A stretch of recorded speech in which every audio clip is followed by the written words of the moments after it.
La Autoridad Nacional del Servicio Civil, Servir, les da la más cordial bienvenida y agradece su participación en este seminario taller descentralizado, régimen disciplinario y procedimiento sancionador de la Ley del Servicio Civil, que se desarrolla el día de hoy en la ciudad de Arequipa. Presentamos en la mesa de honor la presencia del doctor Walter Salas Ra, quien es asesor del Gobierno Regional de Arequipa. Asimismo, también nos acompaña la doctora Yaneri Boyer Carrera, quien es asesora de Presidencia Ejecutiva de Servir. Muy buenos días. Traigo el saludo de la gobernadora regional, la doctora Yamila Osorio. Por razones de fuerza mayor no puede estar presente, pero me encarga extender el saludo al presidente ejecutivo de Servir, don Juan Carlos Cortés, darles la bienvenida a todos ustedes.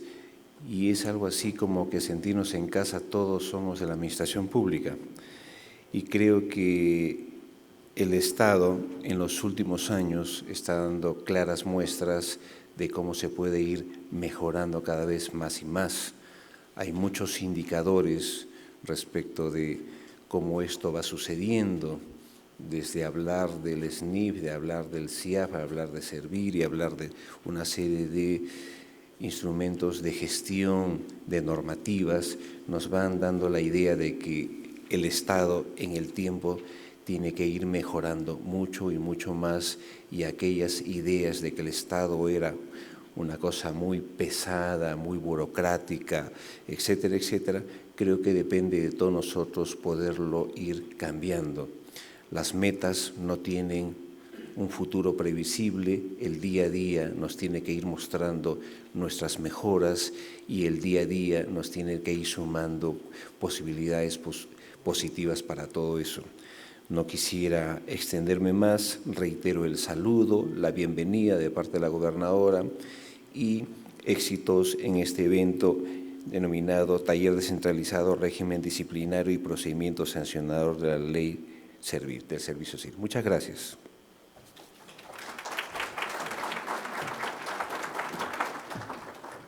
Agradecemos la presencia del doctor Salas, quien es, como comenté, el asesor de la gobernadora regional de Arequipa. Les quería comentar además que en el desarrollo de la mañana desarrollamos 3 bloques y luego una ronda de preguntas. Y como les comenté, ahora desarrollamos el primer bloque que tiene por nombre el procedimiento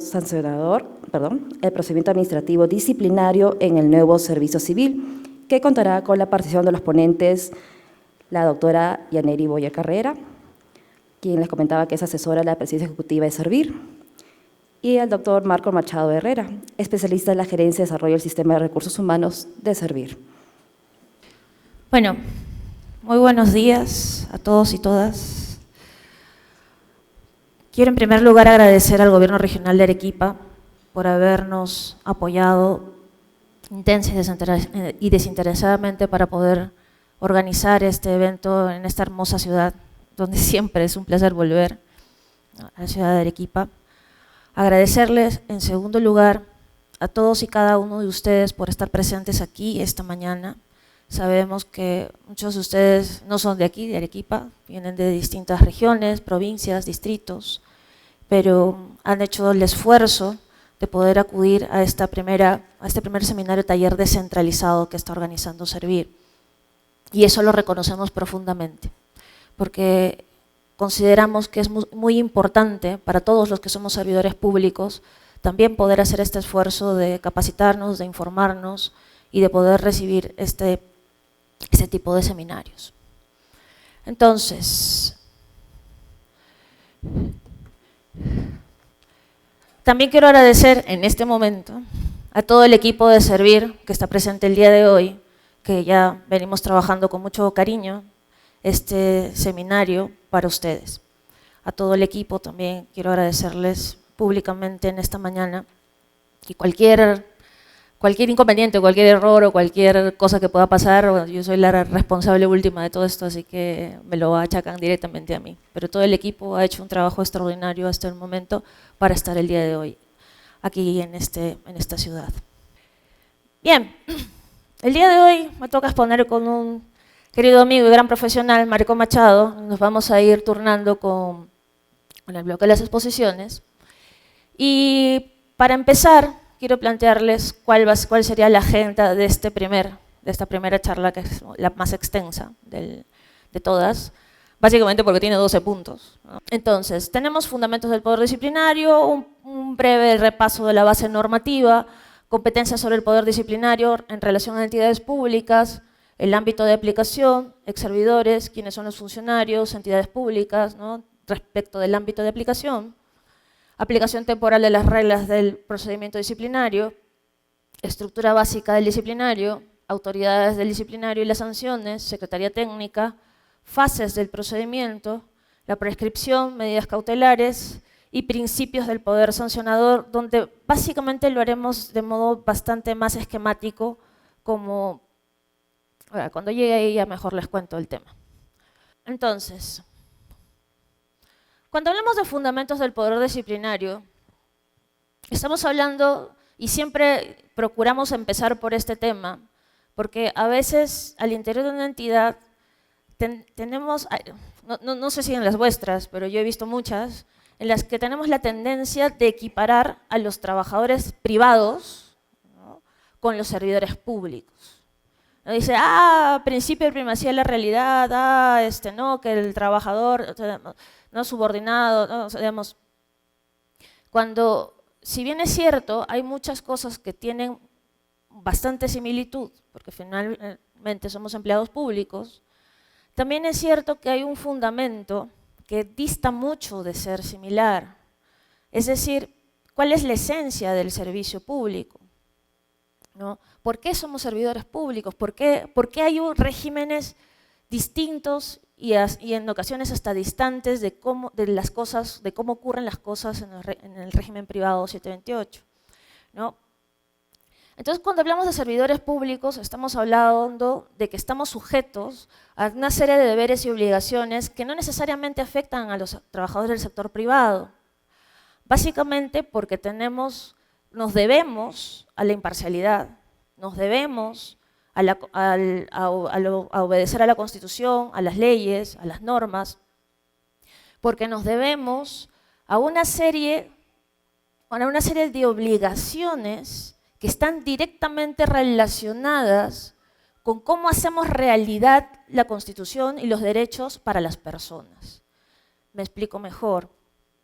Si nosotros vamos a RENIEC a pedir un DNI, ¿qué es lo que estamos haciendo? ¿Estamos yendo a pedir un papel simplemente? ¿Qué significa ese DNI? Identidad, ¿cierto? Ejercicio del derecho a la identidad personal. Entonces, el RENIEC en principio no nos lo podría negar, ¿de acuerdo? Distinto es cuando, por ejemplo, vamos a solicitar un permiso, no sé, pues un permiso de pesca, ¿no? Si estamos hablando de un permiso de pesca o una autorización para abrir un centro comercial o una tienda, estamos hablando también de libertad de empresa, ¿no?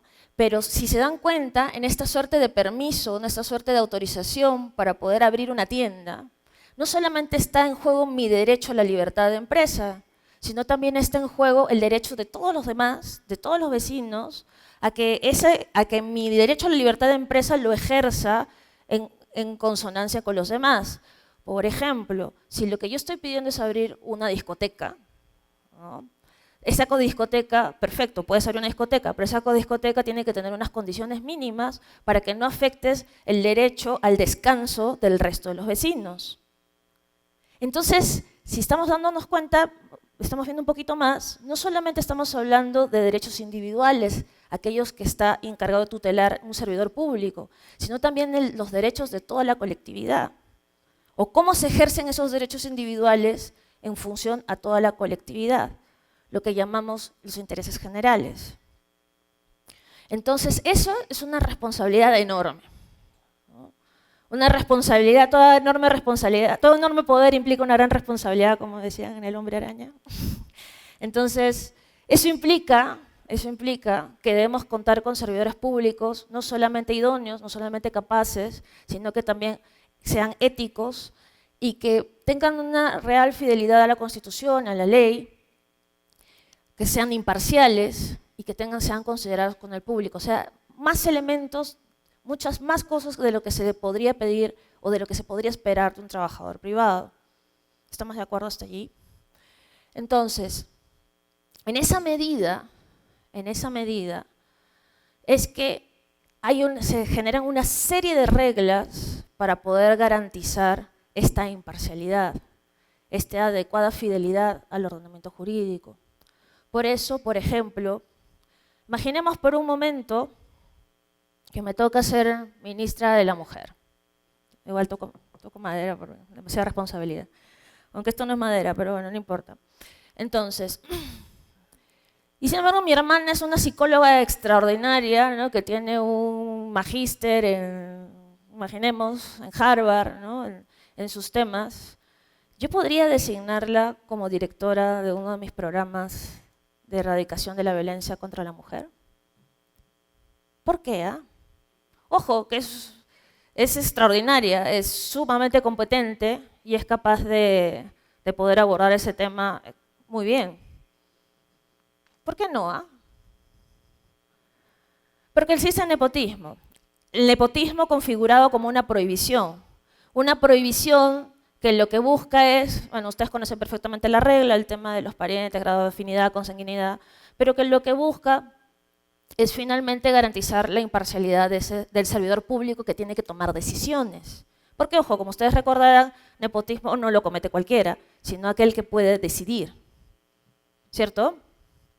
Entonces todo gira en torno de cómo tenemos que garantizar esa imparcialidad en relación a los servidores públicos. Tienen pues las reglas de conflictos de intereses y etc. cosas que ustedes conocen perfectamente.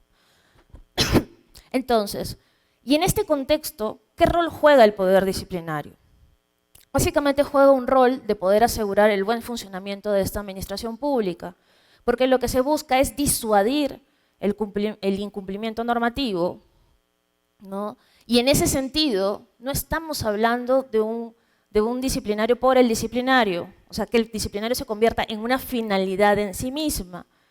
Ojo, y esto es muy importante que lo cultivemos, que lo tengamos claro. No se trata de que esto puede consistir un arma para poder perseguir a quien me cae mal, ¿no? O como me decían los de la fiscalía, no, es que si el fiscal me dice que le lleva su ropa a la lavandería, se la tengo que llevar porque si no me abre un disciplinario, ¿no? Entonces, no se trata de utilizar el disciplinario como un mecanismo de venganza personal o como un mecanismo de persecución, sino que es un mecanismo a través del cual el Estado invierte una serie de recursos humanos, en energía, en procedimientos, básicamente para poder evitar que este tipo de conducta se cometa, ¿no? Disuasivo, y además, algo que es muy importante que señala también la OCDE, es poder generar confianza en los ciudadanos y ciudadanas respecto del trabajo que se hace en la administración pública. ¿Estamos de acuerdo? Bien. Entonces, en este sentido, cuando hablamos de fundamentos del poder disciplinario, estamos hablando, digamos, cuáles son los elementos, estamos hablando de la necesaria existencia de una relación de función pública. Ojo, la relación de función pública no se define o no viene determinada por el aspecto contractual, ¿ya? Y aquí los invito a leer las sentencias del Tribunal Constitucional, sobre todo, por ejemplo, la del caso Huatuco, ¿no? O la última, la sentencia de inconstitucionalidad sobre la ley del servicio civil. ¿Cómo es que el Tribunal Constitucional define esta relación de función pública que no viene determinada por si somos CAS 276 o 728 expresamente o únicamente, sino por el tipo de funciones que desarrollamos? Ahora, también en segundo lugar tiene que haber una conducta violatoria de deberes o prohibiciones por parte de la gente que justifica el ejercicio de la facultad. Entonces tenemos que tener muy claro, digamos, por qué perseguimos, ¿ya? No por el incumplimiento pues, de la directiva, la normita Z, que está casi a pie de página de una directiva interna y que al final no genera ningún tipo de impacto en la entidad o ningún tipo de problema para la entidad.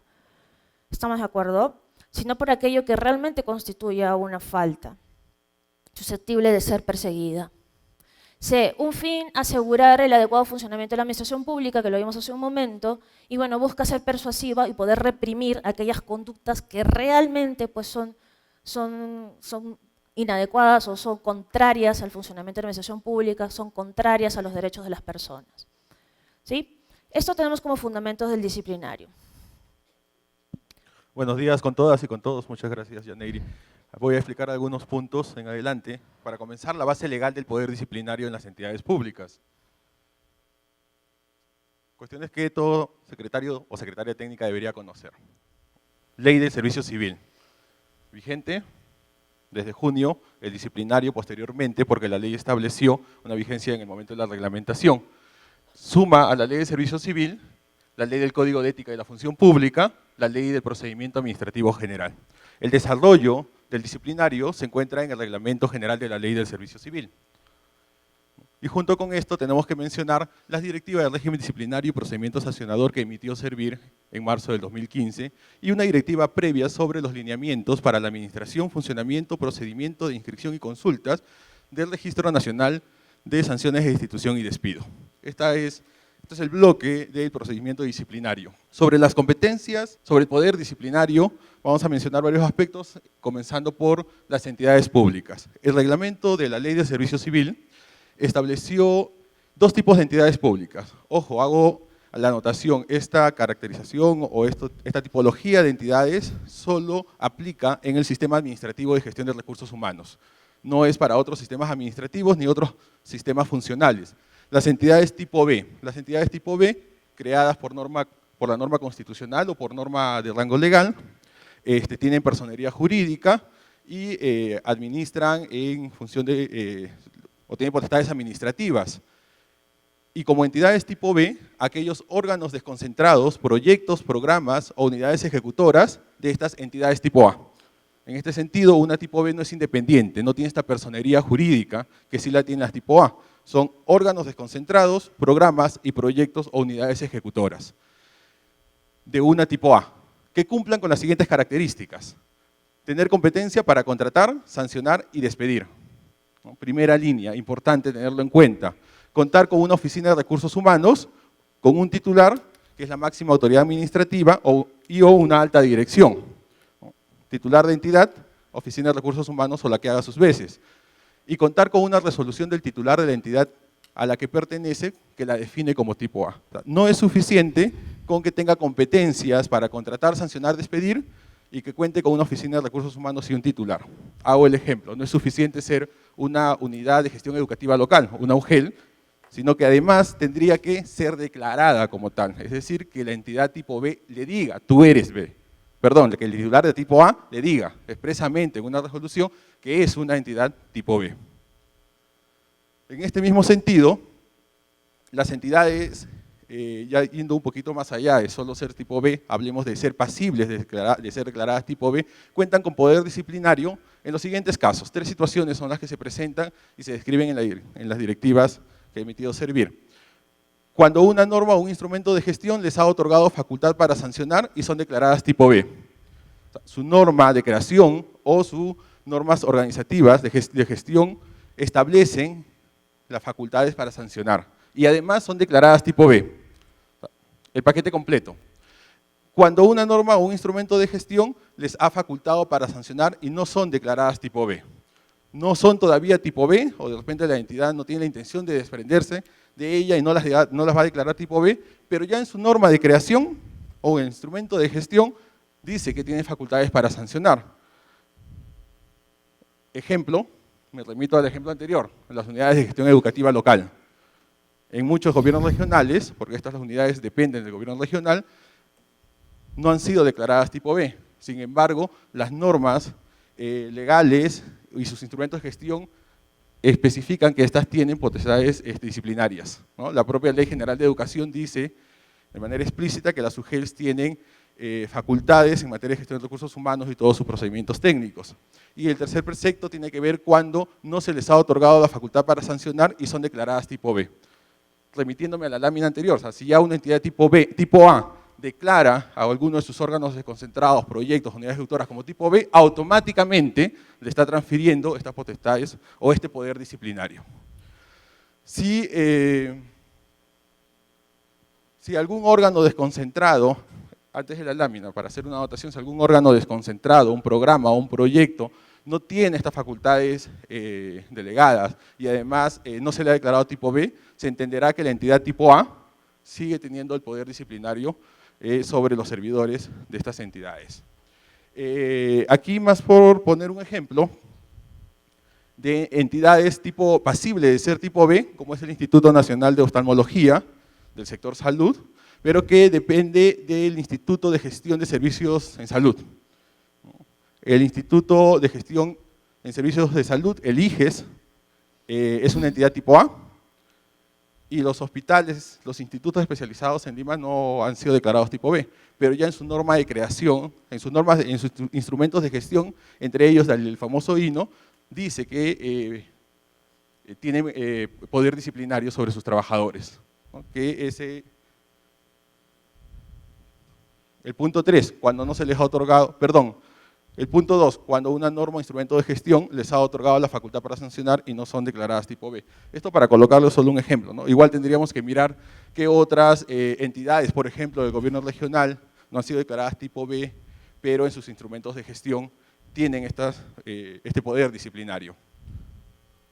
Sobre el ámbito de aplicación a nivel normativo, tenemos que mencionar que a nivel normativo, el procedimiento administrativo disciplinario, el régimen disciplinario y el procedimiento establece o canaliza las faltas cometidas por ex servidores civiles. Aquí es un punto que necesitamos que quede claro, porque no hablamos de ex servidores simplemente porque dejó de trabajar, pero cometió la falta cuando era servidor.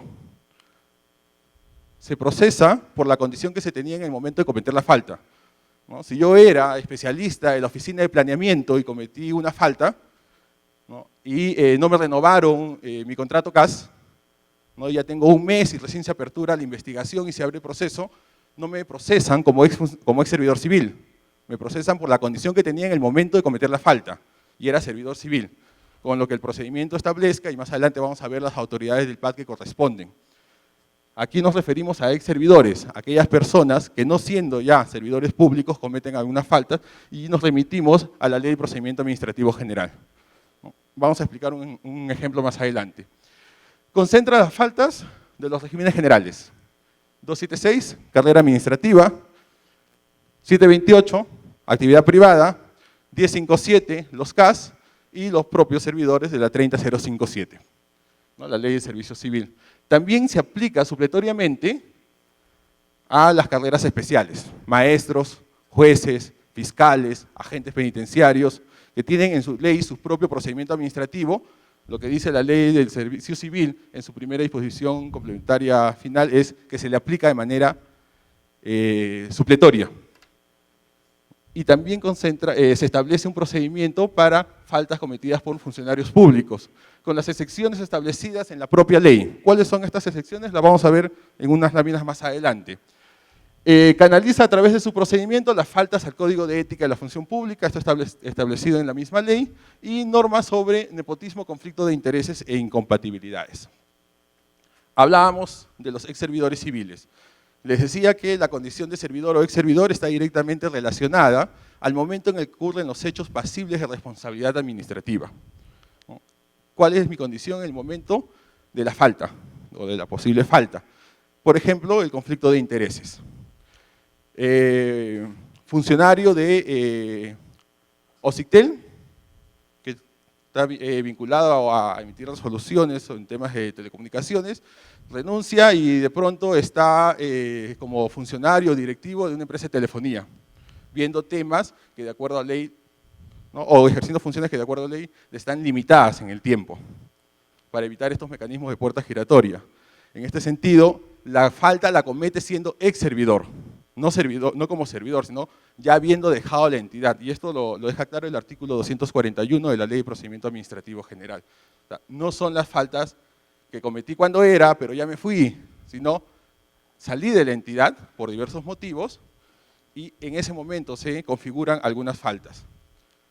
Sobre el tema de los funcionarios, les decía hace un momento que se canaliza un procedimiento para los funcionarios públicos, pero no todos los funcionarios, hay una lista de funcionarios, pero acá también es necesario entender quiénes son funcionarios públicos. Y nos remitimos a las definiciones que tiene la Ley Marco del Empleo Público y la propia Ley de Servicio Civil, ¿no? Como aquellas personas que están a la cabeza de la entidad, con facultades de gestión política, de dirección de la entidad, y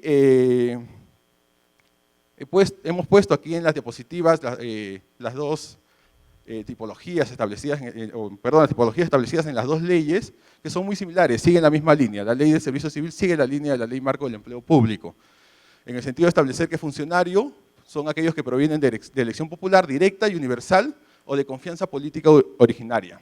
Ejemplo de esto, alcaldes, gobernadores regionales, el presidente de la República.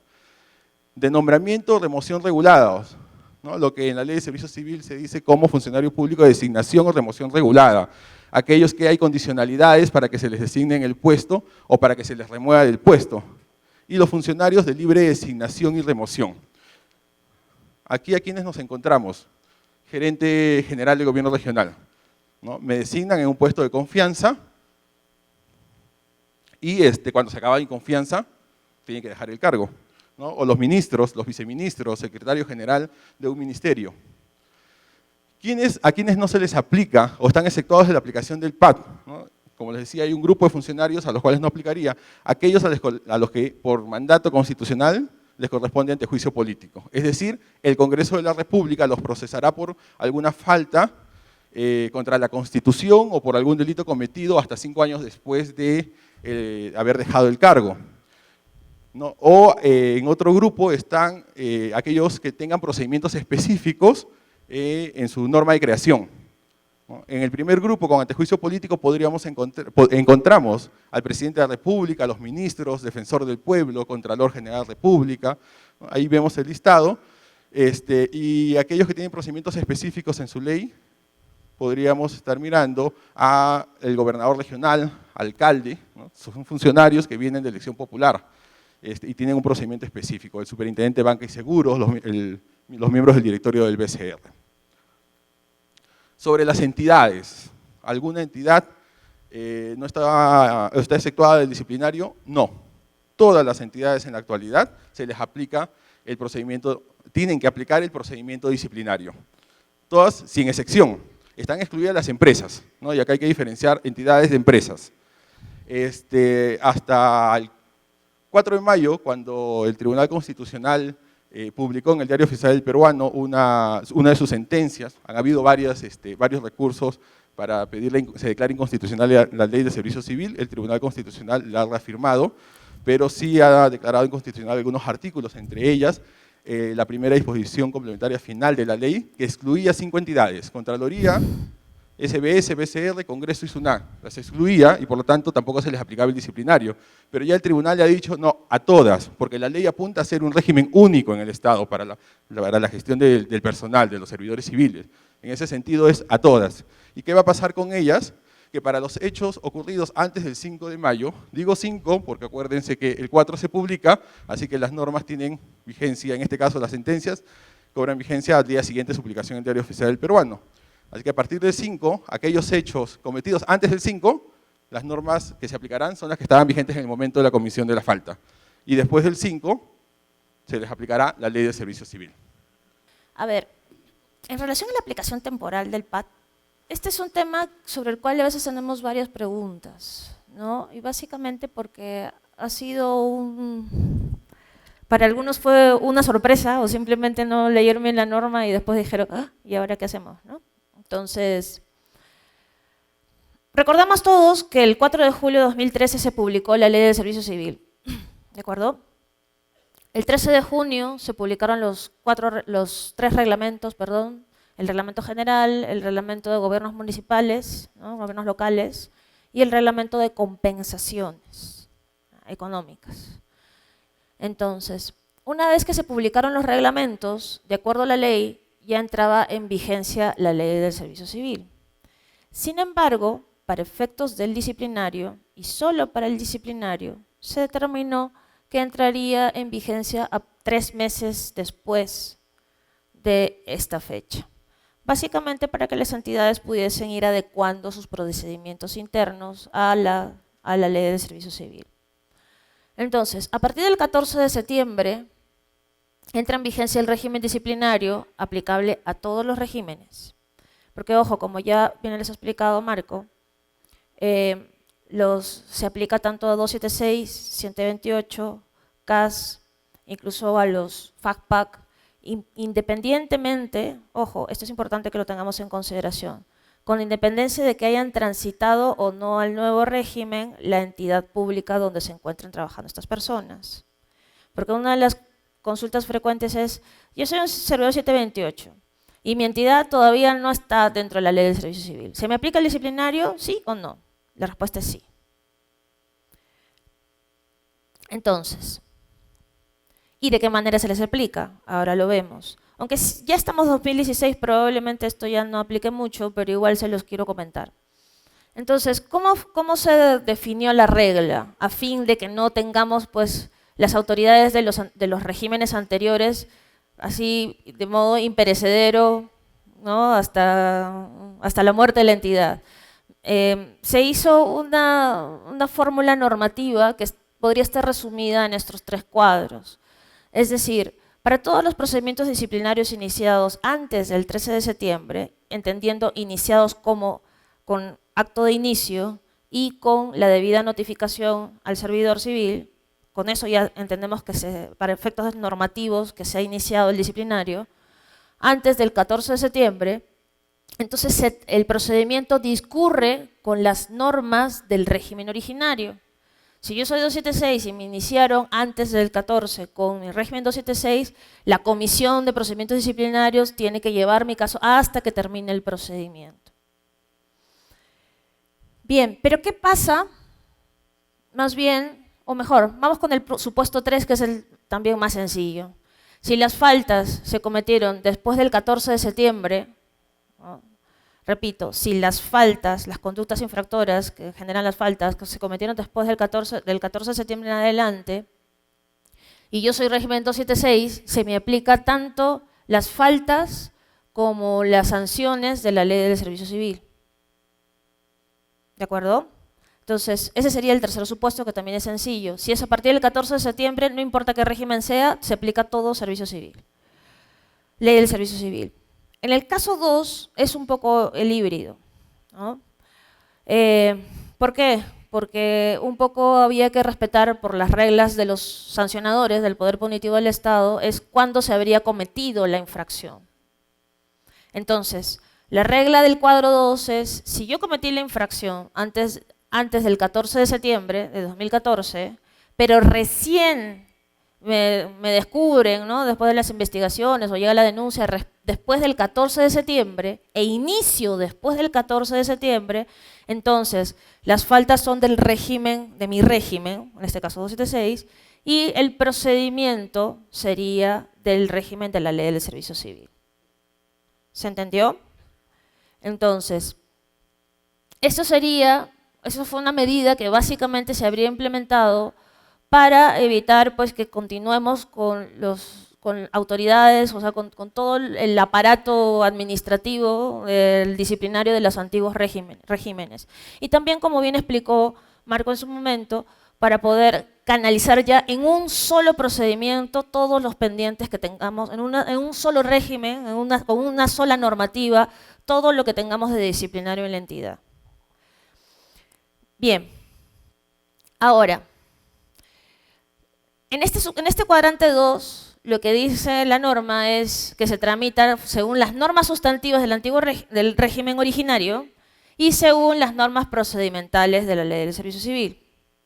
Entonces, ¿eso qué significa para efectos prácticos? Que cuando hablamos de las normas procedimentales de la ley del servicio civil, estamos hablando de autoridades competentes, etapas y fases del procedimiento administrativo, plazos, formalidades, reglas sobre actividad probatoria, medidas cautelares y plazos de prescripción. Pero cuando estamos hablando de normas sustantivas, estamos hablando básicamente de los deberes y obligaciones, ¿no? Estamos hablando de derechos de los servidores, estamos hablando de incompatibilidades, prohibiciones, faltas y sanciones. Es decir, si volvemos al cuadrante 2, estamos hablando que a mí, si yo cometí la infracción antes del 14 de septiembre, solo me podrían procesar por incompatibilidades, faltas vigentes y aplicables a mi régimen 728, pero por los procedimientos de la ley del servicio civil. ¿Sí? ¿Se entendió, verdad? Entonces, eso en relación al punto 5. Cuando hablamos del punto 6, estamos hablando de la estructura básica del procedimiento administrativo disciplinario. Es decir, estamos hablando de qué tendríamos que entender por un procedimiento sancionador, de cómo está dividido o estructurado un sancionador. O sea, primero lo vemos en términos generales y luego lo vemos en relación al disciplinario. Simplemente para recordar. Para recordar, en primer lugar, que cuando estamos en esta etapa de investigación preliminar, vamos por el género y la especie, el género y los elementos. Estamos hablando de una etapa de investigación, estamos hablando de una etapa de instrucción, de una etapa sancionadora y término del procedimiento y a continuación la parte recursal, ¿no? El recurso impugnatorio, medio impugnatorio, apelación generalmente, ¿ya? Entonces, en este punto básicamente quiero resaltar dos elementos o dos etapas. Una de ellas tiene que ver con la investigación preliminar. Y ya aterrizando un poco en nuestro tema, porque generalmente hay alguien que está encargado de hacer las investigaciones preliminares, ojo, aquí todavía no hay procedimiento.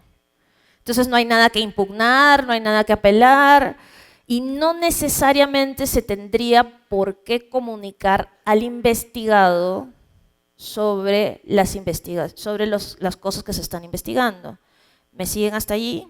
No en esta etapa, ojo, porque imaginemos por un momento que estamos en registros públicos, somos un ARP, ¿no?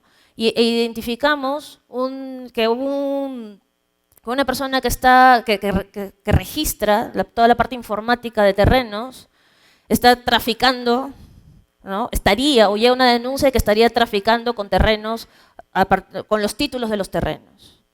Entonces, si comenzamos a notificar cada una de las acciones de investigación, esto se nos diluye en un momento y va a ser bien difícil poder llegar al final del procedimiento. ¿Estamos de acuerdo? Entonces, en la etapa de investigación preliminar, usualmente es más reservada, ¿ah? Y en este momento nada es impugnable, todo tiene que ver con con el análisis que tiene que hacer el investigador para el disciplinario, el secretario técnico o secretaria técnica, a fin de poder determinar si realmente habría indicios para iniciar un disciplinario o no. Entonces, en la parte de inicio, allí sí hay que entregarlo todo, ¿ya? Se notifica al servidor, ¿no?, con todo lo que se haya actuado hasta el momento para que pueda ejercer adecuadamente su derecho de defensa. Esta es una etapa vital, la del inicio del procedimiento disciplinario. ¿Y por qué? ¿Por qué es una etapa vital? Es un momento nomás, ¿ah? Pero ¿por qué sería vital para el procedimiento? Imputa los cargos adecuados. Inicia el procedimiento, ¿qué más? Derecho de defensa, ¿cierto? Entonces, estaríamos hablando de que esta etapa es vital para el ejercicio del derecho de defensa, porque solamente podré defenderme yo como servidor público respecto de aquellas faltas que me han imputado. Si solo me imputan A y B, y luego me sancionan por el resto del abecedario, o sea, por faltas que están contempladas en el resto del abecedario, o sea, yo no voy a poder defenderme de los demás. ¿De acuerdo? Entonces, es bien importante el inicio, porque en el inicio es donde vamos a identificar exactamente respecto de qué el servidor público va a poder defenderse, ante quién va a poder defenderse y cuáles son los cargos imputados, cuáles son los hechos que habrían determinado que estén imputando ese procedimiento. Porque, volviendo por ejemplo, a nuestro ejemplo del servidor de registros públicos que estaría traficando terrenos, ¿ya? Entonces, los hechos, ¿qué serían? Sería el hecho de que habría estado manipulando, ¿no?, los registros a través de los medios informáticos para poder asignar indebidamente, ¿no?, o asignar terrenos a personas que no les corresponden. ¿Sí? ¿La falta cuál sería? Tendríamos que ver exactamente cómo estaría tipificado eso en nuestras normas sancionadoras, ¿cierto? Entonces, en el inicio, no solamente tendríamos que decir cuáles son los hechos, ni decir solamente cuáles son las normas infringidas, sino cómo estos hechos se encuentran asociados a las normas infringidas o cómo se subsumen en las normas infringidas. ¿Sí? ¿Estamos de acuerdo? Entonces, es bien importante que tengamos eso en cuenta para que podamos hablar de que estamos ante un inicio del procedimiento disciplinario que es debido. ¿De acuerdo? Entonces, ahora, también es cierto que durante la investigación, perdón, durante el procedimiento, o sea, yo ya inicié por A y por B, ¿de acuerdo? Faltas A, B. Pero sin embargo, en el transcurso del procedimiento se van identificando nuevas pruebas que podrían determinar que este servidor ha cometido también una falta C. ¿Estamos de acuerdo? Entonces, ¿qué significa? Que tendría que iniciar un nuevo procedimiento disciplinario, sobre todo si es que está asociado a las faltas A y B. Complicado, ¿no? Básicamente, lo que sí tenemos que hacer de todas maneras es notificar al servidor y decirle, oye, también se te está imputando por la falta C en la medida que hemos encontrado estos hechos y por estos motivos. Te notifico, tienes un plazo adicional para también presentar descargos sobre esta falta C. ¿Estamos de acuerdo? Entonces, repito, es muy importante que durante todo el inicio del procedimiento haya mucha transparencia con el servidor civil, con el imputado en cualquier procedimiento sancionador, la verdad. ¿Ya? Porque tiene que ejercer su derecho constitucional de defensa y porque además tiene el derecho a la presunción de inocencia. Bien, entonces básicamente quería detenerme en estas dos etapas, y luego veremos el resto cuando veamos el procedimiento disciplinario en sí mismo. Pero, en todo caso, en términos generales, el instructor emite un informe, lo pasa al sancionador y el sancionador puede definir que se imponga una sanción o que vayamos al archivo. El procedimiento administrativo ha establecido quiénes son las autoridades y estas dependerán del tipo de sanción que se identifique en la precalificación. Entonces, aquí resaltar la importante labor que cumple la Secretaría Técnica, que luego vamos a conversar de ello. Hay tres tipos de sanciones establecidas en la Ley de Servicio Civil: la amonestación, la suspensión y la destitución. Es necesario anotar que la amonestación verbal no tiene un procedimiento y se impone de manera directa por el jefe inmediato. En este sentido, una amonestación verbal no se registra en el legajo del personal. Por lo tanto, tampoco hay una segunda instancia. Pero ya definiendo las autoridades para el procedimiento administrativo disciplinario, de acuerdo a las otras faltas, en la amonestación escrita, instruye y sanciona el jefe inmediato. ¿No? Yo soy especialista de la unidad de logística y cometo una falta leve en el procedimiento, mi instructor y mi sancionador sería mi jefe inmediato. Y va a oficializar la sanción la Oficina de Recursos Humanos. Y si no estuviese de acuerdo y apelo, quien resolverá en segunda instancia es la Oficina de Recursos Humanos. En el caso de la suspensión, ¿no?, que ante faltas más graves podría darse una suspensión de 1 día a 1 año. Quien instruye, el jefe inmediato. ¿No? Es el jefe inmediato quien instaura el procedimiento administrativo, pero quien sanciona es la Oficina de Recursos Humanos. La parte de instrucción con mi jefe inmediato y la sanción en la Oficina de Recursos Humanos. Aquí se ha dividido esta primera instancia.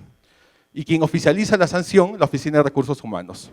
Lo que ha establecido la Ley del Servicio Civil es, en este caso, que la segunda instancia es el Tribunal del Servicio Civil.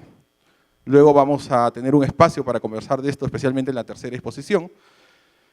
Y la falta de destitución, la sanción de destitución, que conlleva como pena accesoria la inhabilitación. Si te destituyen, automáticamente estás inhabilitado a 5 años para ejercer función pública. Quien instruye aquí es la Oficina de Recursos Humanos. Y quien sanciona es el titular de la entidad, y es el mismo titular de la entidad quien oficializa esta sanción. Igual que en el caso de la suspensión, la segunda instancia es el Tribunal del Servicio Civil. En un primer momento, el Tribunal de Servicio Civil solo tenía competencia sobre las entidades públicas del Gobierno Nacional. A partir del 1 de julio, la competencia para materias de disciplinario es a nivel nacional. Cosa que vamos a ir conversando luego con la doctora Karina, que es secretaria técnica del tribunal. Pero nos queda claro esta parte, las autoridades del PAT se establecen o se identifican en función de la falta, ¿no?, que se haya identificado, valga la redundancia, en la precalificación, ¿no? Entonces, si cometo una falta administrativa y la falta merita que sea una amonestación escrita, instruye y sanciona mi propio jefe, mi inmediato, ¿no? Suspensión, jefe inmediato, o sanciona recursos humanos, y en la destitución, recursos humanos es quien instruye y el titular de la entidad quien sanciona. Se ha establecido un procedimiento, como lo mencionaba en las láminas iniciales, para los funcionarios, pero aquí hay que separar funcionarios del gobierno nacional y los funcionarios de los gobiernos locales y regionales. En el caso del gobierno nacional, hay un instructor, un órgano instructor a través de una comisión ad hoc que está compuesta por 2 funcionarios de rango equivalente y el jefe de la Oficina de Recursos Humanos. Y el órgano sancionador viene a ser el titular de la entidad. Aquí el procedimiento es claro. Distinta es la situación en el caso de los gobiernos regionales y locales. El órgano instructor es el jefe inmediato y el órgano sancionador, una comisión ad hoc con 2 miembros elegidos entre los directivos de la entidad con rango inmediato inferior. Ahorita explico esto. Y el jefe o responsable de la Oficina de Recursos Humanos. ¿Por qué en el caso de los gobiernos regionales y locales el órgano sancionador son 2 miembros elegidos entre los directivos de rango inferior? ¿Por qué no funcionarios o directivos de igual rango? En el caso de los gobiernos regionales y los gobiernos locales, solo el gerente general del gobierno regional y el gerente municipal cumplen esta condición de funcionarios. O sea, después del alcalde y los consejeros, o el gobernador regional y el vicegobernador y los consejeros, que no les aplica el procedimiento administrativo disciplinario, adicionalmente podemos contar como funcionarios solo el gerente general. Entonces, si es el gerente general, no hay funcionarios de rango equivalente o directivos de rango equivalente. Entonces, lo que se ha establecido es 2 miembros elegidos entre los directivos de la entidad de rango inmediato inferior, ¿no? Si yo tengo al gerente general, tendré al gerente de planeamiento, por ejemplo, ¿no? Hubo otros gerentes que en línea jerárquica de la entidad tengan que integrar esta comisión. Y esto lo estableceré de acuerdo a lo que digan las normas de organización y funciones. El ROF establecerá en línea quienes están debajo de la gerencia general. Para el caso de los ex servidores civiles, figura que también ya explicábamos hace un momento, las autoridades del PAT son las mismas que están previstas para la sanción de destitución. En el caso de ex servidores, no aplica, por obvias razones, una suspensión, son ex servidores, ¿no? O una amonestación escrita, mucho menos una verbal, es de frente, la inhabilitación, de 1 a 5 años. ¿No? Las normas establecen los criterios para graduar la inhabilitación, pero la única sanción aplicable, ¿no?, o prevista en estos casos es la inhabilitación de 1 a 5 días y es como sanción principal. Hay algo que quería comentarles antes de pasar a la Secretaría Técnica, que tiene que ver con las autoridades para sancionar. Hace poco hemos tenido una modificación de la directiva del disciplinario. En esa directiva, lo que se habría establecido para efectos de eficacia, economía procedimental y también para un tema de competencia, es que, si bien es cierto, este sería el trámite ordinario, ¿no?, amonestación escrita, jefe inmediato, ¿no?, sería básicamente para el caso de la suspensión y de la destitución. Es decir, si estamos tramitando un procedimiento por suspensión, ¿no?, en el cual se está recomendando la aplicación de la suspensión, y el ORH considerase que, en este caso, se corresponde que se pueda aplicar una amonestación escrita y no una suspensión, porque no se puede durante el procedimiento, identifica que se habría roto el vínculo causal. No sé, pues si yo me ausenté una semana es porque tenía un memo guardado de mi jefe directo que me autorizaba a poder ausentarme toda una semana. Sin embargo, ese memo no estuvo nunca en el expediente. Entonces, si hay esa ruptura de causalidad, o sea, realmente yo no soy responsable de haber abandonado el puesto, sino que a mí me autorizaron a haberme ausentado del puesto. Entonces, estamos hablando, pero claro, ahí también por reglas internas, Recursos Humanos tendría que haber entrado a tallar en el permiso de esa semana. Pero digamos que en esas circunstancias, de toda la evaluación del caso, ¿no?, determino, oye, si pues esta persona es nueva, ¿no?, tiene 3 meses, falleció un familiar, se ha ido al Cusco, su jefe le autorizó, se olvidó de hablar con Recursos Humanos, pero sin embargo sí tendría que haber estado con los Recursos Humanos, pero ha tenido experiencia en el sector público, entonces tampoco tan neófito es. Entonces, pero yo, o sea, en términos de gradación, aplicando los criterios, veo que yo considero que realmente le correspondería una sanción de amonestación escrita. Entonces, en ese sentido, el sancionador podría decidir tanto respecto de la suspensión como por la amonestación escrita, ¿de acuerdo? Y en el caso, ya que nos ha faltado al titular de la entidad, en esta parte de aquí, en el caso de la destitución, el titular de la entidad podría tanto aplicar destitución, o podría aplicar suspensión, o podría definir qué es lo que correspondía realmente aquí, era una amonestación escrita. Entendemos que por un adecuado trámite que hace el titular de la entidad, señala, oye, pero aquí no han evaluado estas pruebas, o sea, ¿cómo me vas a decir que es destitución si no has evaluado estas pruebas de aquí? O sea, evalúalas bien, o yo realmente con estas pruebas para mí no corresponde ni destitución ni suspensión, o sea, tendría que ser como mucho una amonestación escrita. Pero lo que sí es importante que tengamos en consideración es que, si bien es cierto, el ORH podría imponer una suspensión o una amonestación escrita y el titular de la entidad podría imponer una amonestación escrita, una suspensión o una destitución, nunca sería al revés. Es decir, el jefe inmediato que sanciona por amonestación escrita nunca podría imponer una suspensión o una destitución. ¿Estamos de acuerdo? Entonces, sí podría, el que podría lo más, sí podría lo menos, ¿de acuerdo? Pero no al revés. Esto es importante que lo tengamos en consideración para efectos del trámite del procedimiento, porque la pregunta que se suele hacer es, ya, no hay destitución, considera suspensión, ¿tengo que volver a iniciar el procedimiento administrativo disciplinario? La respuesta sería no, ¿de acuerdo? Entonces ya incluso han habido consultas de servir que han venido saliendo en ese sentido. En el tema de los ex servidores, lo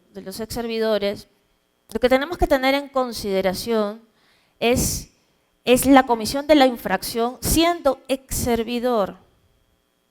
¿Sí? Esto ya lo ha explicado estupendamente Marco, pero yo quería ponerles un ejemplo que me parece bastante elocuente y además ha sido algún caso similar en la vida real. Imaginemos por un momento que yo soy vocal del Tribunal de la UEFA, ¿sí? Entonces, soy vocal del Tribunal de la UEFA y decido absolver al Pluspetrol, ¿no?, o a Petroperú o Perupetro, ¿no?, de toda la desgracia que ha cometido con el oleoducto. ¿Ya? Y días después renuncio y yo soy parte del Consejo Directivo de Perupetro. Complicado, ¿verdad? Estamos hablando de conflicto de intereses, de incompatibilidades que están expresamente prohibidas por el 241 de la Ley del Procedimiento Administrativo General.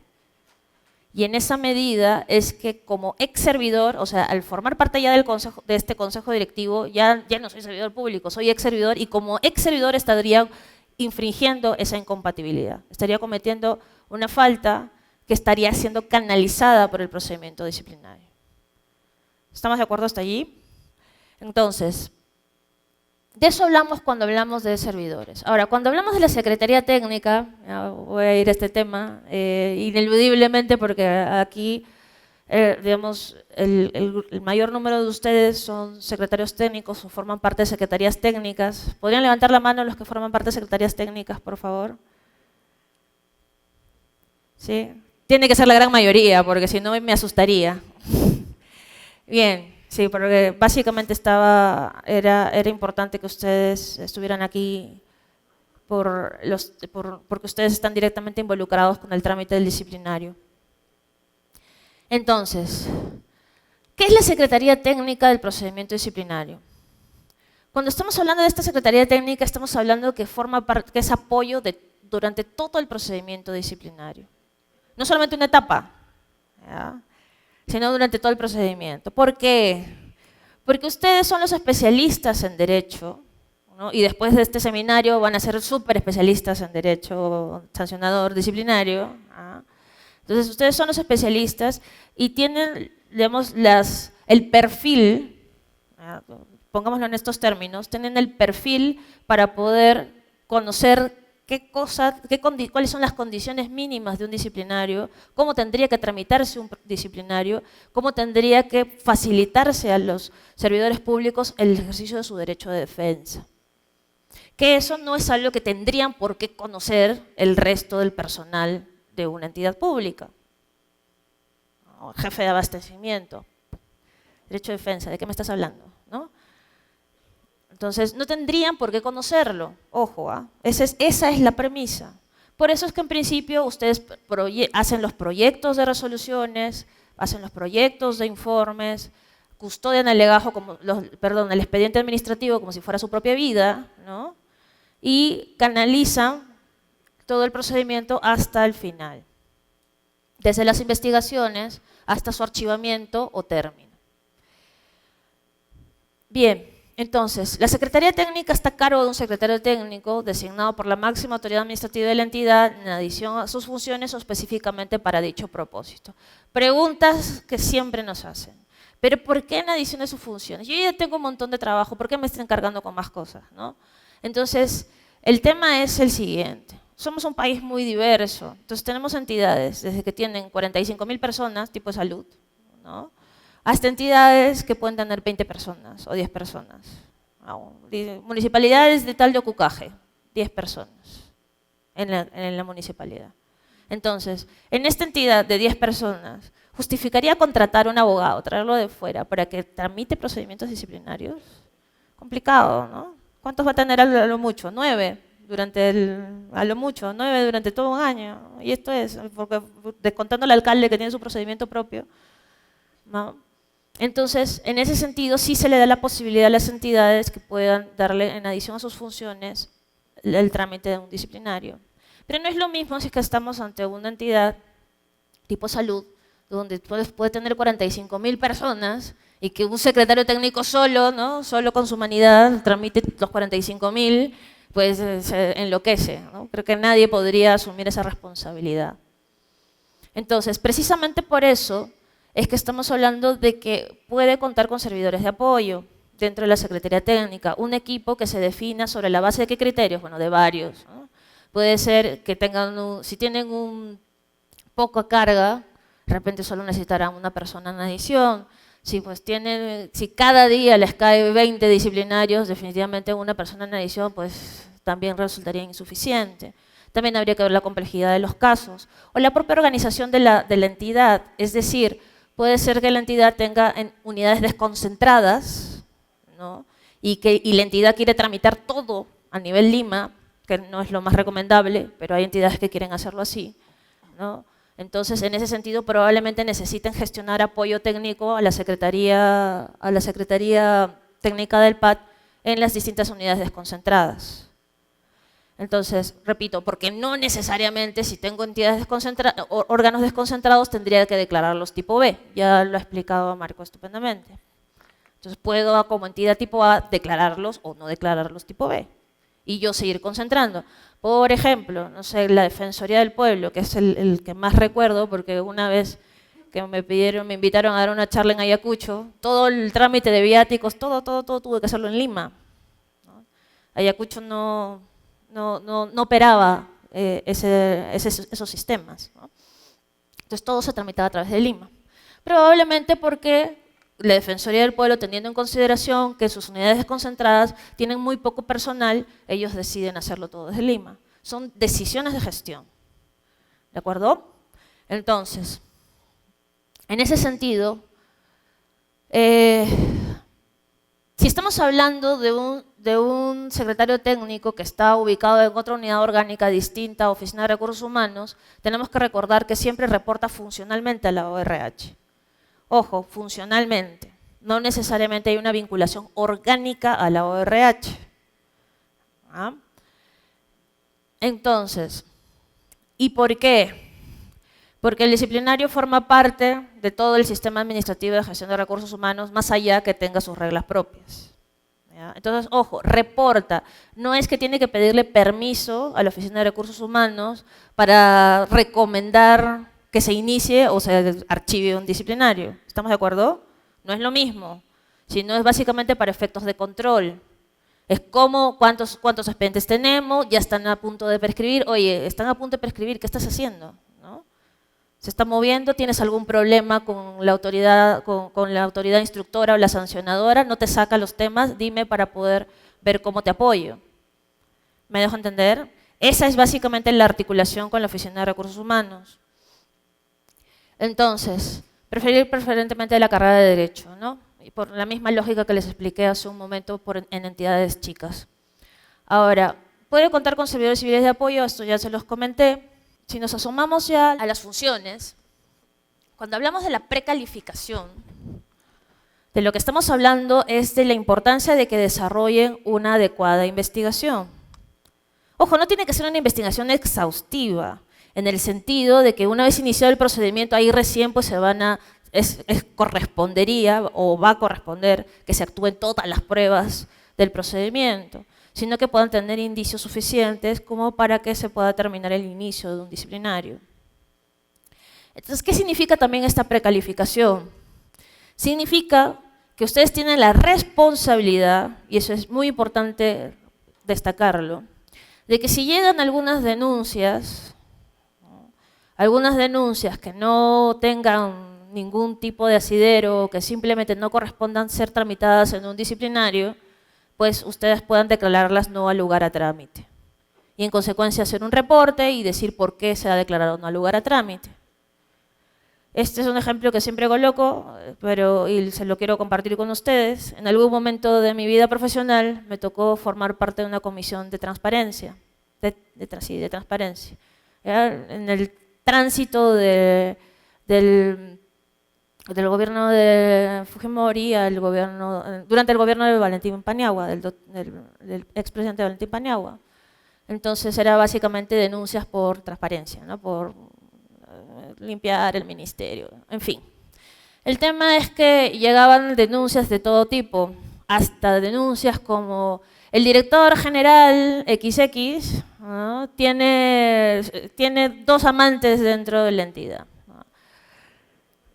Bueno, este dato puede ser bueno para los corredores del ministerio, ¿no? O para el Basile correspondiente, pero definitivamente no es jurídicamente relevante para efectos de tramitar un disciplinario. Entonces no vamos a iniciar un disciplinario para que luego se caiga cuando ya sabemos que eso no va a proceder, ¿no? O cuando nos remiten denuncias de una sola línea, ¿no? Juanito Pérez es un corrupto, ya, pero ¿por qué? ¿No? Se le notifica pues, al denunciante, oiga, por favor, sírvase, ¿no? Complementar su denuncia en el plazo tal, nunca nos contestan, pasan 4, 5, 6 meses, no podemos dejar abierta ese expediente, tenemos que cerrarlo, ¿de acuerdo? Entonces, repito, esto es una gran responsabilidad, porque no se trata de declarar no al lugar a trámite cualquier cosa que nos llegue, o sea, porque nada nos exime de nuestro deber de investigar como secretarios técnicos. Entonces, ahora, documentar la actividad probatoria, es decir, todo al expediente, todo lo que vaya actuándose durante el procedimiento, proponer la fundamentación, es más, incluso la posibilidad de ser creativos con cómo se actúan los medios probatorios. Ya Karina, la doctora Rodríguez, les explicará por ejemplo, en procedimientos sobre tocamientos indebidos a menores, ¿no? ¿Qué hacemos? Entonces ahí ella les contará interesante jurisprudencia del tribunal sobre este tema, ¿no? Entonces, ¿cómo documentamos esa actividad probatoria? ¿No? Luego, proponer la fundamentación, por supuesto, administrar los archivos emanados del ejercicio de la potestad sancionada disciplinaria de la actividad pública, bueno, recibir las denuncias. ¿No? Básicamente, esta también es una pregunta bien importante, ¿ya? Y esto probablemente sea bueno que ustedes hagan docencia en sus entidades, señalando de que si llegase una denuncia, no importa quién llegue, así llegue el titular de la entidad o llegue al gerente general o llegue a una dirección, todo tiene que ser canalizado hacia ustedes, hacia la Secretaría Técnica. Ellos no podrían o no deberían actuar por propia iniciativa y comenzar a pedir documentos. Eso es competencia de la Secretaría Técnica. ¿Sí?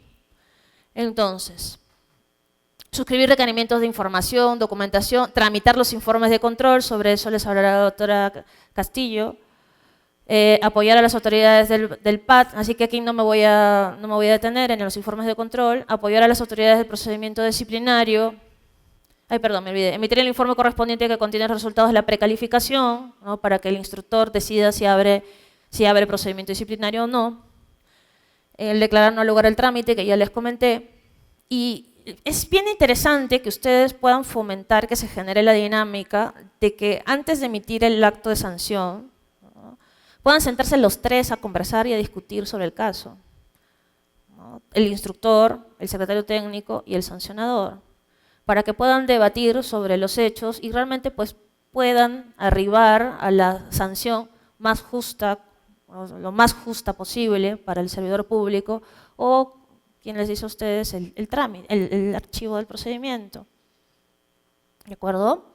Entonces, todo tiene que estar adecuadamente fundamentado. Si el instructor o el sancionador se apartan del criterio del secretario técnico, tienen que fundamentarlo.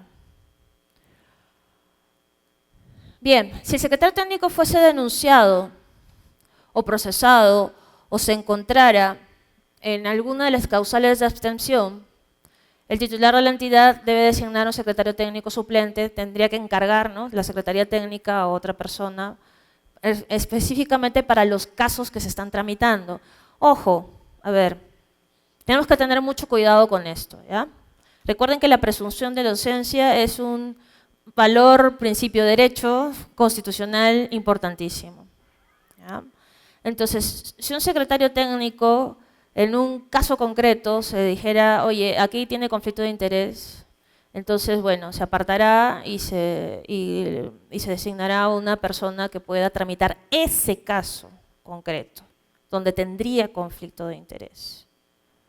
No es que lo vamos a apartar de la Secretaría Técnica porque tiene conflicto de interés y ya, porque también nos han preguntado esas cosas, ¿ya? Entonces, tengámoslo en consideración. Igual con el tema de las denuncias. Si es un secretario técnico es denunciado, hay que ver exactamente por qué, y bueno, y el titular de la entidad, supongo que con auxilio de su asesor jurídico, evaluará en el caso concreto si corresponde apartarlo de la Secretaría Técnica de aquí en adelante. ¿De acuerdo? Bueno, ya hace algún momento Yaniri presentó la estructura básica del procedimiento administrativo disciplinario. Y ya hemos ido conversando sobre lo que se hace en la Secretaría Técnica y las funciones de precalificación, donde el secretario técnico o secretaria técnica recibe y precalifica la denuncia o reporte interno o el informe instructor. Además, hemos dicho que la parte de los informes de control serán explicados en la siguiente exposición con la doctora Castillo. La fase instructiva y la fase sancionadora. En la fase instructiva también, solo para reforzar, la fase instructiva en el caso de la amonestación, una sanción de amonestación es el jefe inmediato, ¿no? La suspensión también es el jefe inmediato y en el caso de destitución la ORH. La fase instructiva, cuando el secretario técnico emite su informe y lo comunica al órgano instructor correspondiente, es el órgano instructor el que comunica la instauración del procedimiento administrativo general, ¿no?, a través del documento en el que se le impute cargos al servidor procesado o al ex servidor. Esta fase instructiva, donde se pueden profundizar las investigaciones, concluye por determinar si hubo o no la comisión de una falta ¿no? Si recomienda la sanción o el archivo.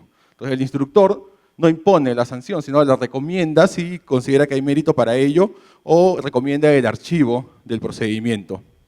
¿No? Acuérdense que en la investigación preliminar el secretario técnico hace el informe y también como ha precalificado, es porque considera que hay mérito a hacer el procedimiento, ¿no? Y por tanto hace la recomendación respectiva. Entonces en la fase instructiva el instructor puede apartarse de las recomendaciones que emite el secretario técnico. Pero eso sí, si se aparta, tiene que fundamentar su razón. Si mantiene la línea, ha mantenido la línea, el fundamento se mantiene desde la precalificación, pero la autoridad en la fase instructiva, el órgano instructor, si puede apartarse porque considera que no hay mérito a la denuncia o va en otro sentido, tiene que fundamentar la decisión. Y en la fase sancionadora, ¿no? Acordándonos que en la amonestación sigue siendo el mismo jefe inmediato superior y en caso de suspensión la ORH y el titular en el caso de la destitución. En la fase sancionadora es donde se decide, ¿no? Si se impone o no se impone, y también el sancionador puede apartarse de las recomendaciones del instructor. En el mismo sentido tiene que fundamentar la razón. No es que tenga que seguir la línea entre la precalificación hasta la sanción. Podría el instructor o el sancionador apartarse de las recomendaciones del anterior, pero tiene que fundamentar fundamentar su decisión. Entre la fase instructiva, el inicio de la fase instructiva, en este sentido, la notificación de la instauración del PAD, hasta la comunicación de la sanción, no puede haber más de un año. El procedimiento disciplinario tiene plazos, pero son plazos orientadores. Entonces, aquí hay que mirar o analizar los plazos de prescripción. Entonces, entre la instructiva y la sancionadora no puede pasar más de un año. Bueno, después de esto, la segunda instancia, que en la misma lógica que se ha explicado, la Oficina de Recursos Humanos en el caso de amonestación y el tribunal en el caso de las dos otras sanciones.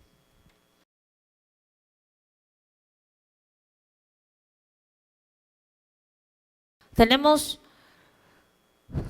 dos tipos de plazos, ¿de acuerdo? Los plazos del procedimiento, es decir, el plazo en el que notifico para que presente sus descargos, para poder actuar pruebas, para poder remitir el informe al instructor, luego al sancionador. Digamos, son plazos de carácter ordenador. ¿Ya? Si bien es cierto, algunos han sido pauteados, no todos han sido pauteados, no todos se han regulado así estrictamente, básicamente porque podríamos tener distintos tipos de procedimientos, ¿no? Desde un procedimiento muy sencillo, ¿no? Hasta procedimientos muy complejos, donde puedan haber concursos de infractores, concursos de sanciones, o donde el servidor público pues haya estado súper lejos, ¿no? Estaba de comisión de servicios, y se lo notifica con el inicio. Oye, si estoy de comisión de servicios fuera de Lima o fuera de mi región, tienes que darme un plazo adicional para poder presentar mis descargos, ¿no? Entonces, sí, ahí, pues, repito, son plazos de carácter ordenador, ¿no? Salvo los plazos de prescripción, donde allí sí estaríamos ante plazos donde la autoridad administrativa estaría perdiendo la competencia para poder sancionar.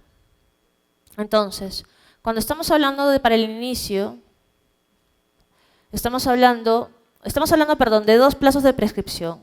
El primero para el inicio del procedimiento y el segundo plazo que tiene que ver con el procedimiento disciplinario.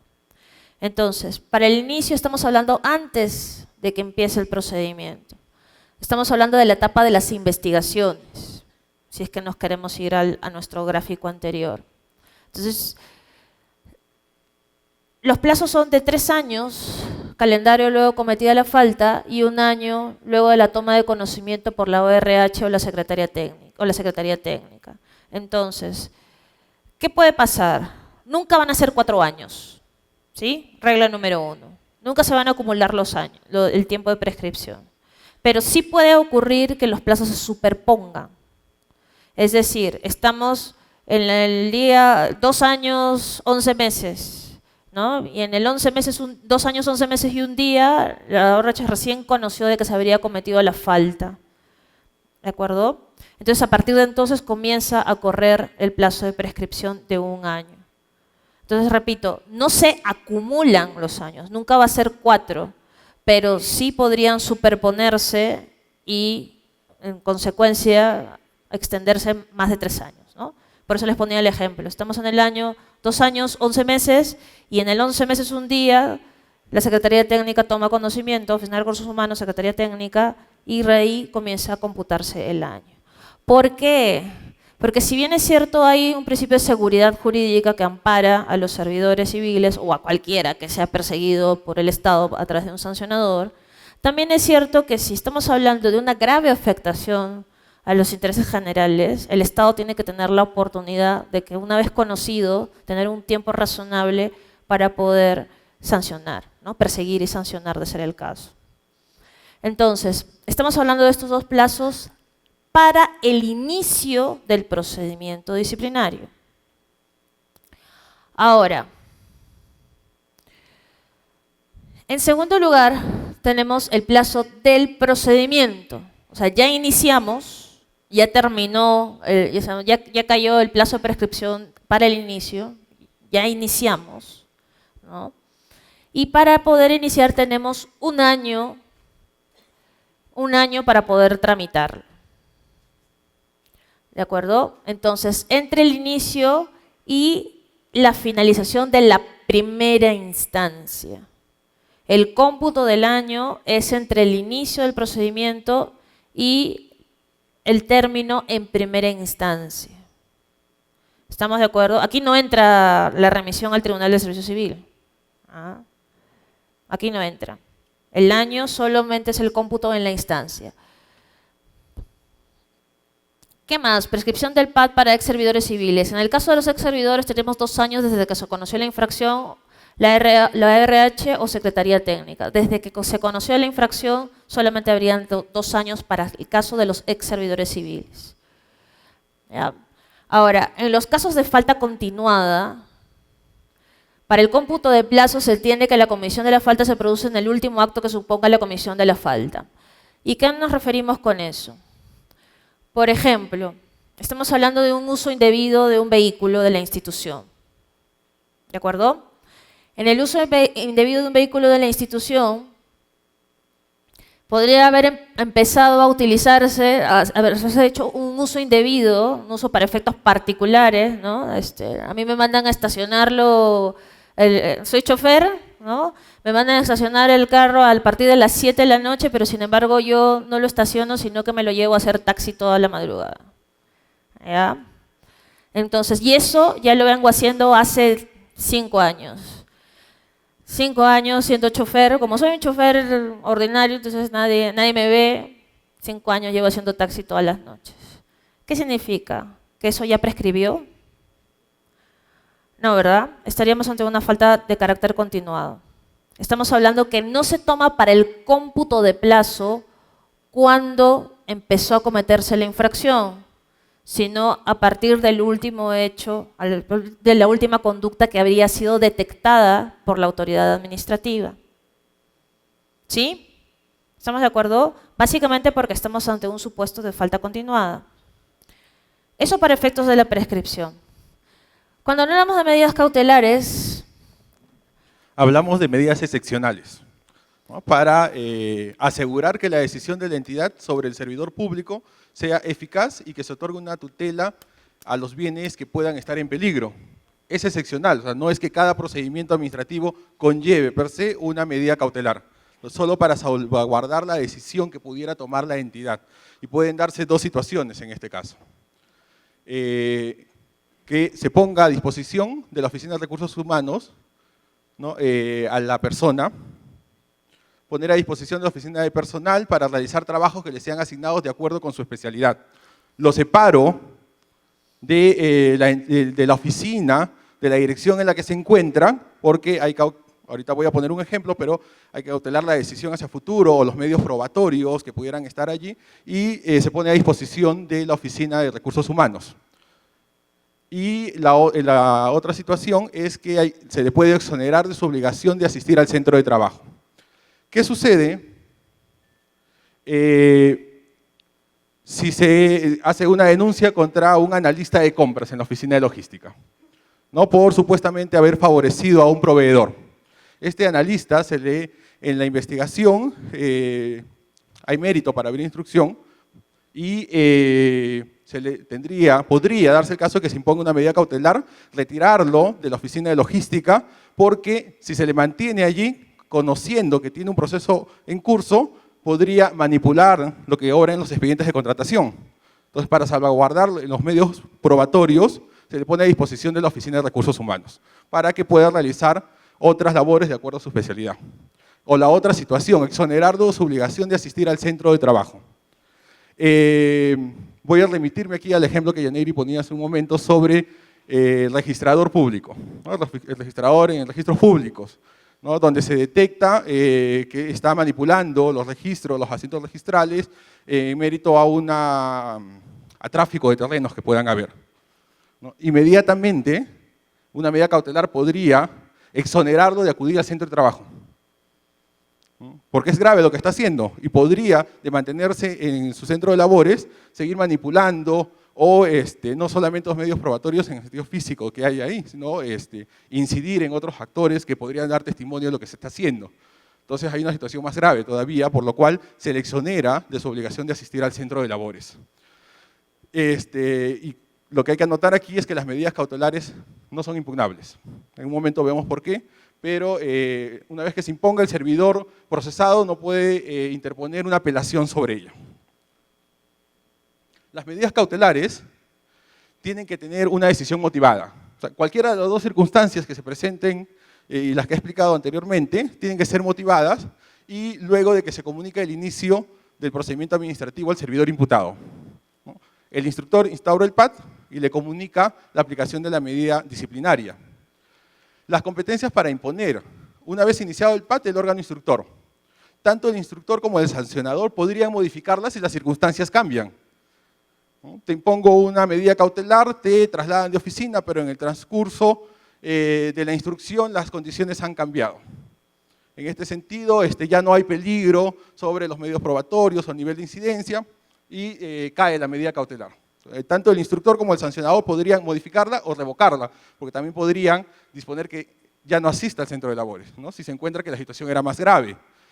Hay una situación excepcional donde podría adoptarse antes del inicio, ¿no? Antes de la instalación del procedimiento administrativo. En este caso, corresponde al jefe de la Oficina de Recursos Humanos, de manera motivada también, imponer la medida cautelar. Remitiéndome al ejemplo anterior del registrador público, ¿no? En el momento de la preclasificación se determinó que era grave y se determinó además por las condiciones en las que estaba este servidor en la oficina, donde estaba ubicada esta oficina registral, donde tenía mucho poder este registrador, se determina que su condición pone en situación de vulnerabilidad a la entidad. O sea, no es necesario esperar a que el proceso disciplinario se instaure con el órgano instructor, ¿no? Que se notifique la instrucción, sino el jefe de recursos humanos podría imponer la medida cautelar de manera excepcional, cumpliendo esta condición de ser motivada. Estas medidas cautelares caducan cuando se emite la resolución que pone fin al procedimiento administrativo disciplinario, ¿no? El pleno derecho, obviamente, si he terminado el PAT, la medida cautelar cae por sí misma. Cuando haya transcurrido el plazo fijado para la ejecución, si ésta tuvo algún plazo, cumplido también la medida cautelar cae, o cuando haya transcurrido un plazo, el plazo para la resolución que pone fin al PAT, ¿no? Y esto vinculado a los temas que ya explicó Yaneri de prescripción. Sí, bueno, simplemente recordar que las medidas cautelares tienen que ser excepcionales, ¿no? Y temporales, ¿no? Porque si no, estaríamos sancionando por anticipado, ¿no? Entonces, bien motivadas, excepcionales y con carácter temporal. Ahora, finalmente, y este es un tema que creo que ameritaría todo un curso sobre sancionador, un poco más largo que una jornada completa, pero sí es cierto que quería apuntar algunos principios del procedimiento administrativo sancionador. Recuerden ustedes que ya el Tribunal Constitucional incluso lo ha manifestado en varias sentencias, que siempre para los sancionadores en general se aplican supletoriamente los principios del 230. ¿Estamos de acuerdo? del 230 de la Ley 27444. ¿Por qué? Porque recuerdan ustedes, uno, que los principios son una forma de poder optimizar o comprender mejor las normas. ¿De acuerdo? Por ejemplo, si alguien me crea una sanción por un memo, me dice, oye, como sanción vamos a mandarlo a la oficina desconcentrada de la zona de frontera con la cordillera del Cóndor. Ahí en ese lugar olvidado por Dios vamos a ponerlo como sanción, ¿no? A través de un memo creamos una sanción. ¿Eso podría ser posible? No, ¿verdad? O sea, digamos, ustedes me dicen no, probablemente haya otros servidores que no tengan formación jurídica, no tengan experiencia en estos temas y dirán, bueno, pero si el jefe me dice que me tengo que ir para allá, probablemente corresponde irme para allá porque me he portado mal, ¿no? ¿Sí? Entonces, ustedes me dicen no, ¿por qué? ¿Es una acción de personal, no es una acción de no es una sanción? ¿Por qué dijo usted? Porque, por tipicidad y legalidad, ¿cierto? Estaría vulnerando básicamente el principio de legalidad, ¿no? ¿Por qué estaría vulnerando el principio de legalidad? Porque esta sanción no habría sido contemplada o reconocida en una norma con rango de ley o en una norma reglamentaria que una ley haya autorizado a regular por reglamento. ¿Sí? ¿Estamos de acuerdo? Entonces, ¿y por qué ustedes lo saben? Porque saben los principios. Entonces, ¿por qué es importante pautear principios aquí? Básicamente porque no todas las reglas en un sancionador, en un disciplinario y en un disciplinario que también es un sancionador, por más reglas especiales que tenga, no necesariamente todas las reglas van a estar reconocidas en las normas que están regulando este disciplinario. Y en ese sentido es importante que ustedes recurran a los principios para poder identificar o para poder interpretar algunos supuestos, porque la casuística es muy rica y no necesariamente todo va a estar predeterminado previamente, ¿sí? Entonces, en esa medida, por ejemplo, uno de esos principios es legalidad, tipicidad, que lo hemos conversado, y básicamente no me voy a extender mucho porque ya estamos en el tiempo, pero sí quiero ponerle ejemplos puntuales más que desarrollar el contenido del principio, para que ustedes los puedan tener pauteados en su cabeza. Entonces, por ejemplo, cuando hablamos de razonabilidad, que está contemplada en la Ley del Procedimiento Administrativo General, y nos vamos al disciplinario, hablamos también de criterios de gradación. Estamos hablando de proporcionalidad. Estamos hablando que en un sancionador no podríamos tener una responsabilidad objetiva. Estamos hablando que si, por ejemplo, usted me dice, doctora, pero si me paso la luz roja me ponen mi multa, ¿cierto? Me ponen papeleta y me ponen una multa que ya viene en un reglamento. Sí, es cierto, pero no todos los sancionadores son como las reglas de tránsito. ¿Estamos de acuerdo hasta ahí? Sino que ya el Tribunal Constitucional ha dicho que los sancionadores se tramitan, hay que evaluar la culpa, hay que evaluar otros elementos adicionales al solo y único incumplimiento de la norma. ¿Estamos de acuerdo? Por eso es que algunos me decían, pero ¿por qué no hay una tabla? ¿No? Una tabla donde si hace abandono de cargo, se le sanciona con tanto. Si hay esto, se le sanciona con tanto. Básicamente porque hay que evaluar los hechos, ¿no? Hay que ver si realmente ese servidor infringió porque le dio la gana de infringir o porque fue inducido a infringir esa norma. Por ejemplo, actos contra la neutralidad política. La responsabilidad no será la misma si estamos hablando ante un jefe que le dice a toda su división, ¿no? A sus 30 trabajadores que tiene a su cargo, oye, mañana todo el mundo al meeting en la noche y voy a pasar lista porque si no, ya no te esfuerzas en venir la próxima semana a trabajar. No es lo mismo a que un servidor, al que ese mismo jefe le dijo, oye, tienes que imprimir un montón de panfletos y repartirlos dentro de la entidad. Y lo único que hace es ir y repartirlo dentro de sus colaboradores. O sea, el grado no es lo mismo. No podríamos imponer la misma sanción. En uno hay un nivel mayor de jerarquía, hay intencionalidad, tiene mayores funciones, tiene mayor control sobre recursos de la propia entidad, que probablemente el servidor, el que recibió la orden, no los tiene. Por eso es que es importantísimo que podamos identificar cómo vamos a graduar la sanción, analizar qué pasó en el caso concreto y en función a eso ver si realmente es reincidente, si realmente estaba en posiciones de poder infringir la norma o si realmente hay una ruptura de esa causalidad que tendríamos que analizar como abogados que somos y abogadas, ¿sí? Entonces, tipicidad es un poco lo que les he comentado hace un momento. Si les viene un memo con la falta determinada, pues oye, ¿sabes qué? Hay instrumentos normativos donde tendrían que venir claramente cuáles son las infracciones, cuáles son las sanciones que se tendrían que imponer. Ahora, si hablamos de debido procedimiento, lo que sí les pido analizar en función a las consultas que nos llegan es que, uno, en todo momento el servidor público tiene que estar en la capacidad de ejercer su derecho de defensa.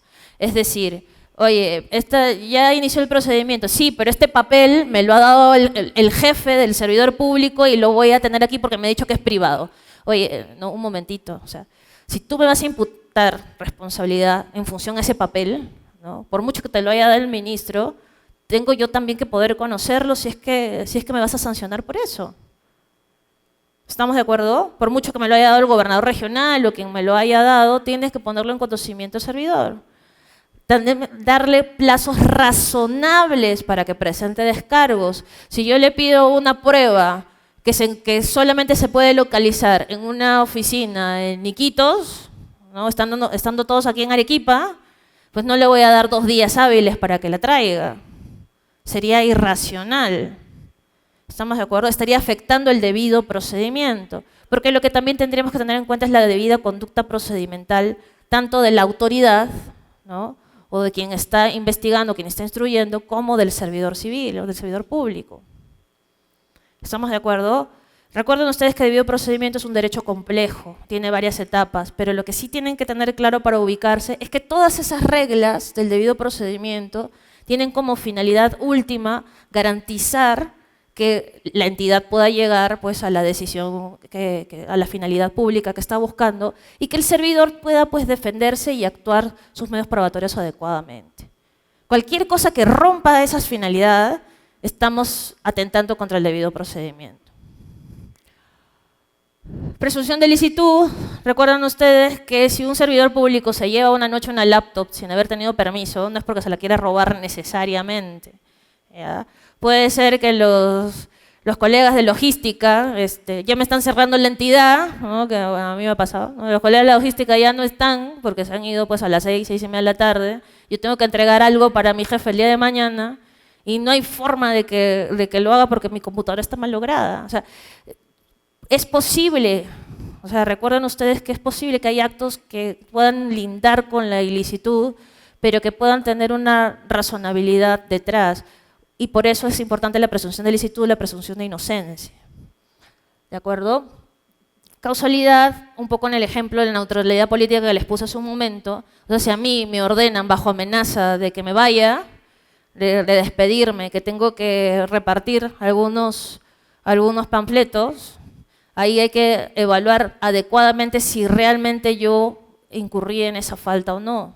No les digo más porque es parte de los casos que van a ver ahora en el segundo bloque, en el bloque de la tarde. Y retroactividad, eso lo hemos visto, eso que duda cabe. Concurso de infracciones, cuando estamos hablando de una o más infracciones cometidas por un mismo servidor público, evaluar o pronunciarnos respecto a la más grave, ¿de acuerdo?